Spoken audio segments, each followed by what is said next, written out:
covering the stories that impact your life, your town, your state, and your future. This is the Means Report with your host, Brad Means. Hello, everybody, and welcome to the Means Report. We appreciate you spending part of your day with us. As always, we assure you it will be well worth your while, and there's no chance that it won't be worth your while because we have brought back, I think, the man who holds the title, the distinction of most frequent Means Report guest ever. And seriously, that's a testament to the relationship that we've had with Deke Copenhaver for these many years. And Mayor Copenhaver, thank you for being back at 2.5 terms as the leader of Augusta, Georgia, 2005 to 2014. Thank you for taking time to be with us. Brad, thank you for having me, and I will wear that mantle well, the dubious distinction of being the biggest visitor or most frequent visitor. That's cool. You know, it really is cool. We were looking at some video from back in the day, and there's some pictures in your book, which is the reason Mr. Copenhaver's here today, that just kind of take you back and make us realize how long we've been together. He does have a new book. We talked last time about Copenhaver Consulting and this business when you launched it. You're still the principal of Copenhaver Consulting, but there is this book, The Changemaker, that Deke Copenhaver has written. It is a book that is certainly a look back at his life, a memoir of what he has gone through in the public eye, and because of that, how he's equipped to help people be better leaders. And so my first question to you is to ask you, by the way, before I get to my first question, I see this book everywhere. I go through my Instagram feed. Yeah. One minute it is in New York City, the next minute it is at the beach. This thing's showing up everywhere. Yeah, which is really cool about social networking, because I've had people say, well, how are you getting all these places? And I'm like, well, I'm not. But the book it's been to the White House. It's been to New York City, to San Francisco. Somebody in Africa downloaded one. So it's neat to see the way that it's really taking off. But I think that's organic, which is what I really like to see. Who can benefit from it? Is it people who are running companies or cities or want to? And who else? It's really anybody can benefit from it if you're in a leadership position. And it really frustrates me to see in politics, I've said, if you have to use fear and manipulation to get your desired outcome, that's really bullying and that's not leadership. So a lot of what we're seeing politically is driven by anger. I was able to do it completely differently. I never went negative. I never, threw my colleagues under the bus. And it worked, and I won 3 elections with an average of 64% of the vote. So at least in the political field, if people are presented with an alternative, they'll go to it. But it's for everybody. Did that sometimes, though, make your desired outcome take longer when you had to play nice? And it seemed like, from my vantage point on the anchor desk, that I would see a goal that you had or an outcome that you desired, and you would be so calm and so patient. Doesn't that make it take longer to happen? It does, and we live in a very impatient society, but a lot of the focus in the book, I tell people, it's nothing new. It's lessons my father taught me while I was growing up, to maintain your character and integrity, to treat people with dignity and respect, and it works. I mean, it works in business. He was a very ethical, very successful CEO. So, and we have examples of that, but it oftentimes seems in our world that it's the people who are bullying and manipulating that are getting the wins or their desired outcome. It takes longer to go about it this way, but I think it's much more sustainable. And so if people read this and they heed it and they implement it, they can reach their full potential. That's Absolutely. The goal. Did Dad help you reach yours, or is that a journey you're still on? It's a journey I'm still on, but I talk a lot in the book about reaching out and mentoring the next generation of leaders. And so I had my dad being chief among them, but great mentors in my life. And I had, even in politics, there were statesmen who I wanted to emulate when I became an elected official. And these days, there's not a tremendous amount of statesman-like behavior going on, but that's what my father taught me. He lost his father when he was 12 years old and was raised by a single mother, one of 5 kids during the Great Depression, went on to be a CEO, but he flew B-17 bombers in World War II. And I think it was really the military that taught him those lessons, and taught him how to be a man, which is what hopefully he passed along to me. The Changemaker. What is a Changemaker? Is it somebody who doesn't let things stay the same for too long? Yeah, it's somebody who's not afraid to go against the status quo and in the pursuit of a good cause. And I'll tell you, and I talk about it in the book, when I announced, or shortly before I announced that I was going to run for mayor, I had a group of business leaders who I'm friends with to this day, but call me in a room and tell me that I would be the best candidate, but that I had not paid my dues, and told me not to run. And I am very competitive, and so I told them, look, I'm going to run and I'm going to win whether your guy's in the race or not. Now, what if I had taken their advice and said, they're right, I don't have any experience. I would say that Augusta, it needed an intervention of new leadership, and I think that worked out okay. Yeah, I think it worked out fine. What do you think the biggest change you made is as mayor, that moment where you said, whoa, the status quo is shifting, the town is changing? Well, I can see it at the grassroots level. I think one of my major focuses was on healing the racial divide, which I think is necessary in every community, but to be able to bring people together, I think made a difference. But it's interesting, when I told somebody who was a potential supporter at the beginning, I want to use this campaign to bring people together. And I guess I'm naive, and generally political campaigns are so divisive, but really through those campaigns we were able to do that. It was a broad base of support, and the community came together around those campaigns. So changemakers, by definition, are not only people who lead, but who build better leaders. You mentioned the importance of mentoring and helping the next generation of leaders. Have you been able to do that a lot? And were you able to do that a lot as mayor, not only with young people who want to have your job one day, but for your colleagues at City Hall? Yeah, and that's the thing. I had a good working relationship with commissioners, but that was built on trust. And it's not like they liked every decision I made, but they trusted me and they respected me. And those bonds of trust take time to build. But as far as the younger generation, I used to go into schools and speak all the time, and people would say, well, why do you do that? Kids don't vote. But now I'm having it come back to me, and I had a young lady that was in this year's class of Leadership Augusta, Ashley Strong Green, amazing lady. She's an instructor at Augusta Tech. But she told me when I went to Atlanta with this Leadership Augusta class, I remember your first campaign, and you were the first person I ever voted for.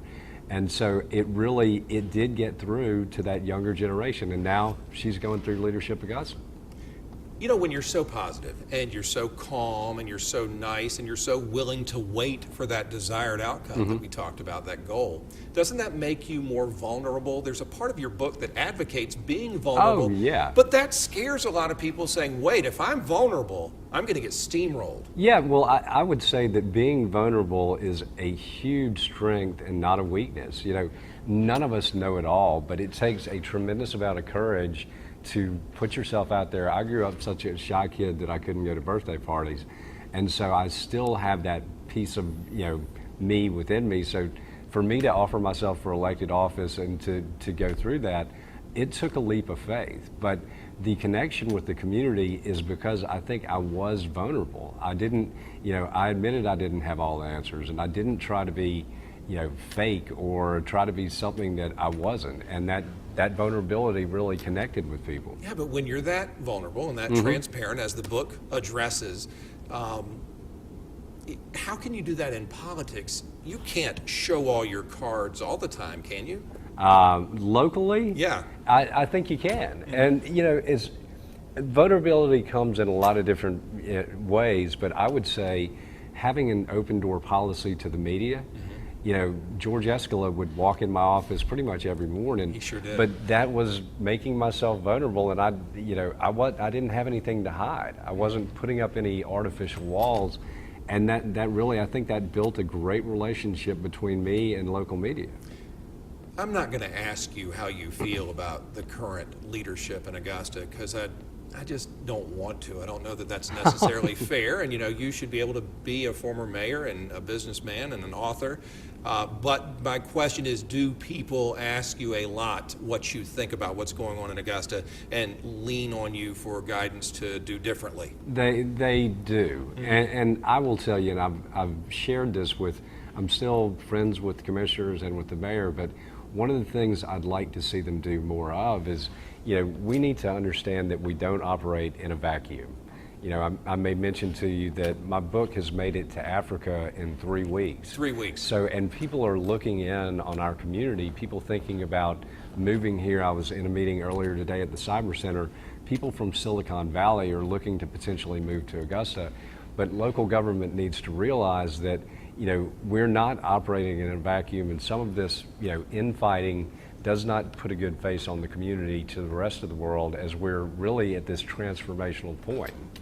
We're talking about Deke Copenhaver's brand new book, The Changemaker, The Art of Building Better Leaders. It is a fascinating book, and it's a good handbook if you want to go from being a good leader to a great leader. And we'll talk more about what's inside the book and how what he's experienced has shaped him when we come back.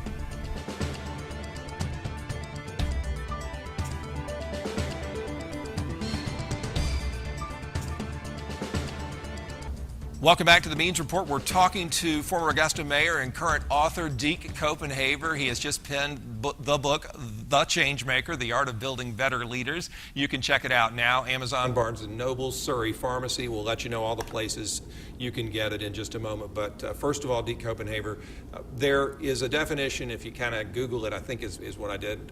Maybe went to dictionary.com. But it says that changemakers are people who have faced triumph and tragedy. Yeah. Your biggest triumph, if you can think of it right offhand, and then a tragedy that taught you the most. I would say the biggest triumph would be getting through 9 years in office. Yeah. It's not easy at all, particularly, I lost my father when I was in office. We lost 8 days after I announced I was running for office. So being in that position constantly in the public eye, I tell people it's really, you couldn't have a bad day. I tried to keep it positive and everything, but there were days when it was a struggle. And I talk about in the book, most people don't know I lost my first wife to suicide. Lost my mother a week after my 25th birthday to cancer. So by the time I was 30 years old, I was a widower who had lost his mother. And there were times at that point where I'm like, golly, what am I going to do with my life? I was in real estate and development. But I like to share with people, I did not see the whole mayor thing coming. And my life, and Lisa and I often talk about it, we have big families and lots of friends, and it's a lot of times is dealing with loss. But you have to just keep getting up and coming back, and really trying to set the example for other people that you can get through tragedy and still be successful. But anybody in a leadership position, you can go through triumph and tragedy in equal measure, usually pretty much at the same time. All right, so if the definition of a change maker, as we mentioned at the top of the show, is somebody who doesn't let the status quo exist for too long, mm-hmm. kind of keeps things moving forward, has anything that you accomplished as mayor been undone or changed yet? I don't know. It is interesting because I look at the foundation that we laid, and while I was in office, we were fortunate to build a lot of buildings. We built the convention center, the judicial center, the law enforcement center, the new library. So I think we laid the foundation for the growth that we're seeing mm-hmm. now. But I don't know that anything's really been undone. I would say that I felt like, through building those strong relationships with commissioners, even if it got out of hand at times, we were still willing to work together, which led to building these buildings and seeing good things happen. I don't pay as much attention anymore as I did, but there was a sense of camaraderie, and sometimes from what I hear, that sense of camaraderie is gone. So if that's the case, I hope it comes back, because you don't have to, you don't have to believe in what everybody, your colleagues think. It's okay to disagree, but just not be disagreeable. Why is that sense of camaraderie gone? I don't know. It just doesn't sound like we would actually have a group of commissioners that would go out and grab a beer after commission meetings. And so the camaraderie takes work, but it also takes time together outside of the commission chambers. And as I say, I'm not paying as close of attention to it, but I hope they're doing that. And if they're not, I would suggest, to the commissioners, take time to really get to know your colleagues, and you might not agree with them always politically, but you guys are there to serve the public and to do the will of the people. Do other towns call on you to teach them the Augusta template? You know, the most interesting thing I've had to this point is I got a call from a lady, Tracy Lawrence, who is VP, Vice President for Rogers Communications, the largest communications company in Canada. She's out of Toronto. Well, she was with Unisys when we recruited them. So she was in Calgary, and they've been in a recession for 2 years, and she said, she was talking to their economic development folks, and she said, I know exactly who you need to talk to. You need to talk to Deke Copenhaver in Augusta, because they did community-wide economic development in an integrated fashion better than any city I've ever seen. So I did not expect to get a call from Calgary. We'll see how that works out. But I thought, well, that was really nice to hear. Back to your homeland. Yeah, back to my homeland, which I've never been back to since I left at 4 years old. Listen, I wanted to ask you about how people reach out to you, leaders reach out to you, and they get advice from you, and you cover this in the Changemaker, how people can learn from what you've experienced. So my question is, there's a part of the book that deals with following your moral compass. Yeah.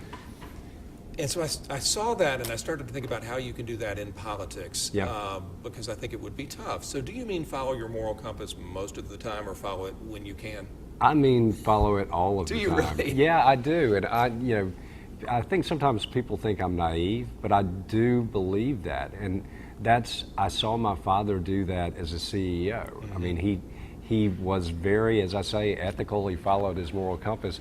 And you can be successful while following your moral compass. I always use Chick-fil-A as an example. Now, Chick-fil-A, how much more money could they make if they were open on Sunday?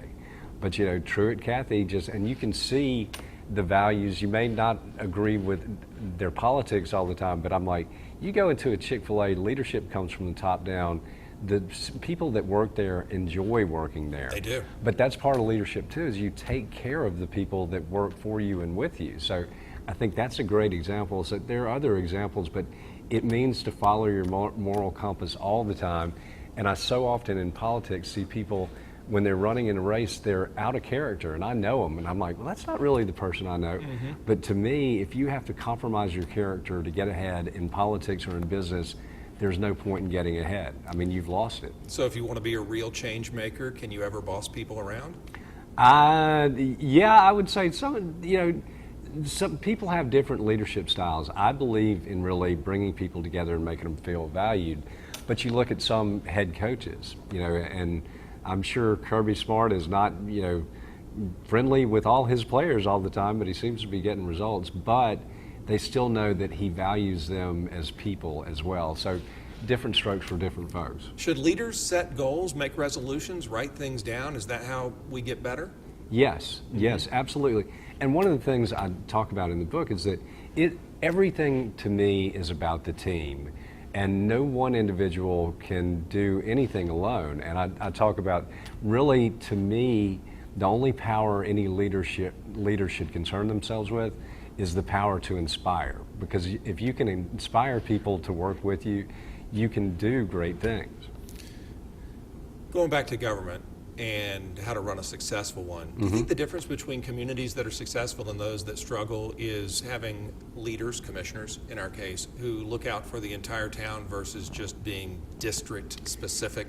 Yeah, I think you've got to have that, and I do think that the way that our government was formed with, the districts, it really, to my mind, if you wanted to change anything, make all commissioners run county citywide, at large. Yeah. And I think that would make them more accountable to everybody in Augusta, because it's not, when people talk about South Augusta, East Augusta, West Augusta, to me, it's all Augusta. I mean, we live here together, and a rising tide lifts everybody. So we really, that collaborative leadership and valuing, just because somebody doesn't live in your district doesn't mean that you shouldn't be concerned with their health and welfare and well-being. How do you make sure that the content of this book gets in the right hands, that change makers continue to pop up all over the country and around the world? Is it through speeches? Is it through private consulting with leaders who reach out to you? How are you spreading this word?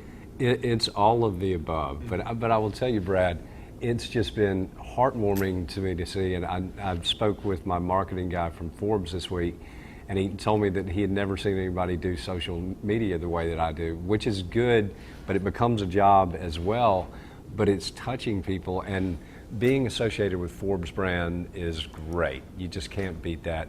But I've told Melissa, I think it's going to be the little book that could, and it's going to hit the right person at the right time. I mean, as far as it's gone in just 3 weeks, I have no idea where this is going to go, but really consulting, speaking, but I want the business to do well, but I want to see more change-making leaders in communities all over the place, more so than my bottom line increase. Do they have to be young? Do changemakers have to be young? No, absolutely not. And that's, people have said, well, you're sort of the godfather of the millennial generation here. But, Yeah. But to me, they want mentors, but you can be a change maker at any age. It's like Melissa and I were in Bermuda recently for our anniversary, for our 20th.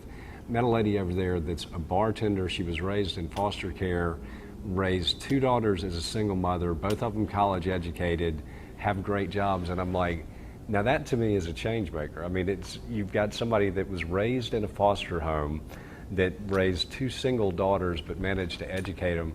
Those are the stories that I'm looking for, but what a great example. Yeah, what a wonderful example, and I think your book is going to help a lot of people. Thank you for writing it, and again, as I always say to you, thank you for your service to the city of Augusta. Well, Brad, thank you for having me. It is always a pleasure to be here, man. Absolutely. We appreciate Deke Copenhaver for his time always. His book is The Changemaker. You can pick it up, as we mentioned, at Surrey Pharmacy right here in the heart of West Augusta. Also Amazon.com and Barnes & Noble. The Changemaker, available now. And don't forget to learn more at Deke-Copenhaver.com.